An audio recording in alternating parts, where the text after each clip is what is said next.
a sonographer's payslip in the UK. So without taking too much of your time, this is what a Band 7 sonographer's payslip in the NHS in the UK looks like, okay? So some of you saw my previous video where I talked about a radiographer's payslip and we basically broke it down and dissected it into pieces, okay? So some of you who saw that video actually wanted to know what a sonographer earns in the UK, so I'm back. I'm back and I'm bringing you the full scoop. I'm here with an NHS payslip from a sonographer in the UK, and I'll be telling you all about it. So come with me and let's dissect it. Okay, so if you're new to my channel, my name is Rajuno. I'm a Nigerian sonographer in the UK, and on my channel I provide insights, I provide tips that help you achieve your dreams as a radiographer, a sonographer, or other healthcare worker in the UK. So although I am a sonographer in the UK, the payslip that we'll be discussing and dissecting today is not my payslip. And the main reason is because I am a part-time sonographer, and I am part-time because I've got childcare commitments and childcare needs. Okay, so my payslip will not be fully reflective of what a sonographer's salary or payslip looks like full-time. So I reached out to my colleague who very kindly and very generously gave me their payslip, which is what I'll be using in today's video. Okay, so shout out to them. Thank you for doing this. So let's go. Now this payslip is a very recent one from November 2023, so literally just about 2 months ago or less, yeah. And so unlike my previous video where I showed you guys a payslip that did not have any extra pay, any extra additions to it, this time around I want you guys to see how much the salary could go up if you do a little bit of overtime or a little bit of extra time, and how it can help to boost your salary.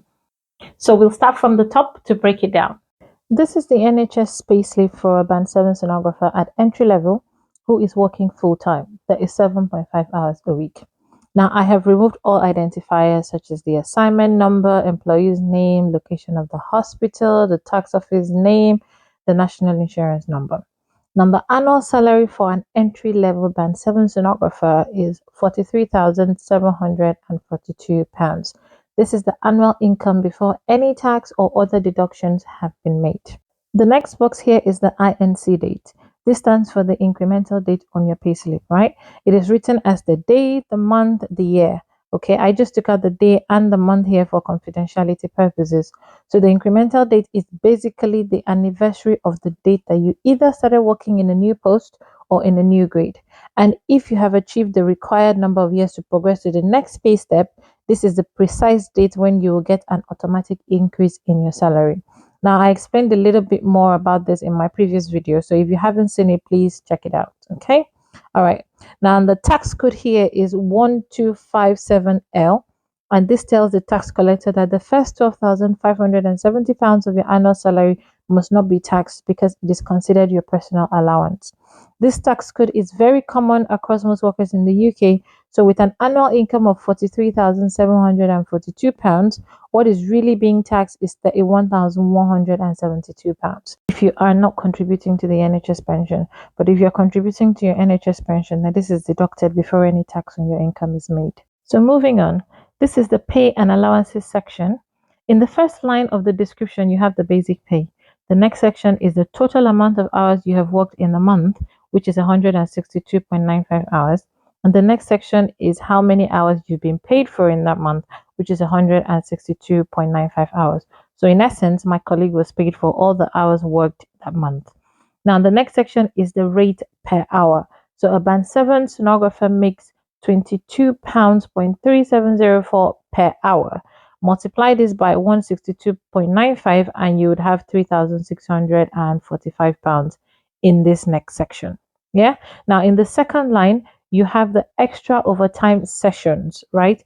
My colleague worked 12.5 hours. That's 12.5 hours extra and was paid for 12.5 hours at the rate of £45 per hour. Now, can you see the difference between the regular pay at £22 per hour and the overtime pay at £45 per hour? Well, that's the incentive that you get to actually leave your house on a Saturday or on a Sunday to do some extra work, because there's nobody who's going to leave their house in this cold in this UK. You leave your house on a Saturday or a Sunday to go and do any work if they're not giving you something on top, if they're not, making it extra spicy for you. Even for some people, this rate is still too small to make them leave their houses in this cold, on a Saturday or on a Sunday, to leave the time they will spend with their family to go to work. The rate might still be too small for them, which is probably why my colleague maybe did 12.5 hours this month, because some people do the hours, like they do plenty hours in a month, especially if the rate is good. You're going to find that more people are going to do the work, more people are going to come in to do extra time and all of that. So what works for some might not work for the others. You know what works best for you and you go with that.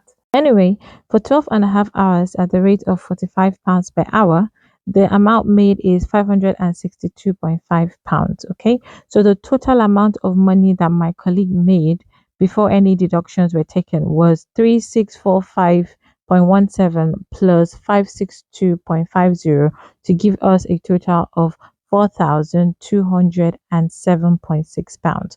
So this was what was made before any deductions were made. The next section is the section of tears.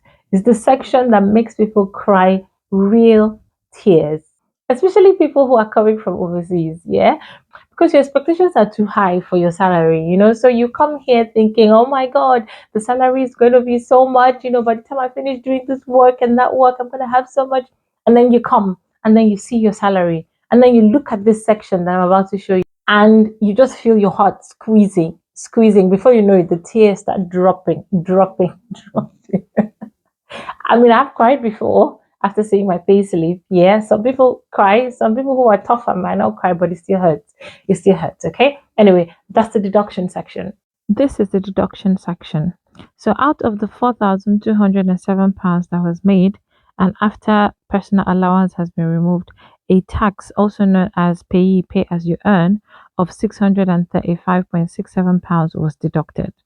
Now, the NIA, which stands for National Insurance Contributions, was also deducted at £377.29, totaling £1,012.96 in deductions. Now, remember in my previous video where I told you that some people contribute to their NHS pension while some people opt out of it? Well, as you can see, this sonographer here has opted out of the NHS pension, which means more money in the bank. So I'll show you the difference later in the video, okay? So in total, out of the £4,200 that was made, over £1,000 was deducted, leaving you with a net pay of £3,194. And that's what you see in your bank account at the end of the month. So let me show you two things. The first one being what a sonographer's salary would be with the basic hours, with no extra hours worked, assuming they still contribute to the NHS pensions, okay? And then two, what a sonographer's basic salary would be without the extra hours and also without contributing to the NHS pensions. But before I do that, I just want to sincerely thank all those who have actually subscribed to my channel, those who have liked, who have commented, who have shared, who have basically interacted with my post and with my channel.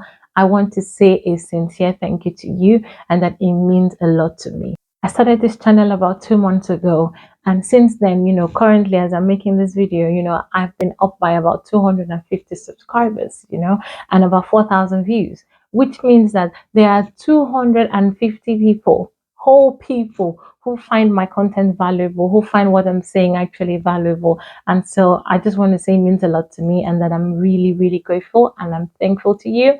For some people, 250 is a little number. I know it's a drop in the ocean. I know, but for me, 250 people who find my content valuable, who find what I'm saying good enough, for me, that's huge. It is huge, and I am super thankful to you guys. Thankful that you find me, you believe in me enough to subscribe to my channel, to listen to the things that I have to say. I just want to say thank you to you all. You have no idea how much it motivates me, and how much it makes me want to keep doing this. So thank you. Thank you so much. All right. Okay. So let's get back to the video. So if you Google the Agenda for Change 2023 or 2024, you scroll down and you'll see this nursing notes blog. Now you get into it and it will take you to the NHS take home pay calculator. Scroll down, change your band to band 7. And then if you're just starting, set the number of your years to 1. Set your contracted work hours to full time, which is normally 37.5 hours for sonographers. And then you can see that the NHS pension box there has been ticked. So this indicates that this estimate takes into account the fact that you're contributing to your NHS pension.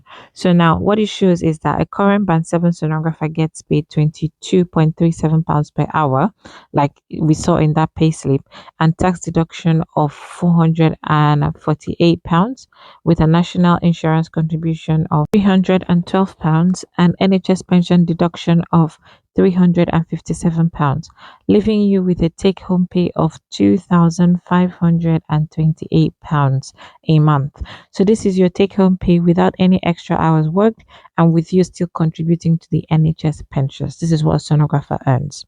Now, if you untick the NHS pension contribution box, then your take home pay increases to £2,814 a month.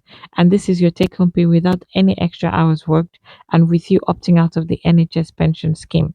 But notice how your tax increases from £448 when you're with the NHS pension to £520 when you leave the NHS pension. So, although your take home pay is more when you don't contribute to the pension scheme, you are also taxed more. So, instead of the difference between when you contribute to pension scheme and when you don't, to be £357 is actually £286. So it does seem like you're leaving some money on the table. Yeah. Okay. Now, if you go back to this payslip, it means that my colleague's take home pay without the extras would have been £2,814 as no contribution to the NHS pension scheme had been made. Now, what this also means is that the extra 12.5 hours that was worked actually fetched my colleague £380.71 after deductions, as opposed to the £562 that was worked for. So basically, the extra 12.5 hours added £380 to my colleague's salary, which is how we arrived at a net pay of £3,194. This part of the payslip is the month that the payslip is for and the date of payment. Now, it is important to note that all the estimates that we've just run through apply to Band 7 sonographers who are outside the London area. A Band 7 sonographer who is within or around the London area would receive what we call the high cost pay supplement. Okay, so in addition to their basic pay, they're going to get some extra incentive or extra pay to help them, stay in London because London is more expensive basically. So you get that extra little incentive to keep you there, and it varies from region to region. Okay. And then, my friends, is what a Band 7 sonographer's salary in the NHS looks like, okay? This is the salary with overtime shift and without NHS contributions, okay? And I've also been able to show you what a sonographer's salary looks like without the overtime and also if they were contributing to the NHS pension scheme. Okay, now if you've come this far, it's great to have you, and I just want to say thank you. Okay, and that if you found any value from watching my video, okay, then please do not hesitate to subscribe, like, share, comment, interact, the whole video. And I've got some really exciting content on my blog as well. I'm going to drop them in the description box below, and you know what, I'll see you in my next video. Bye.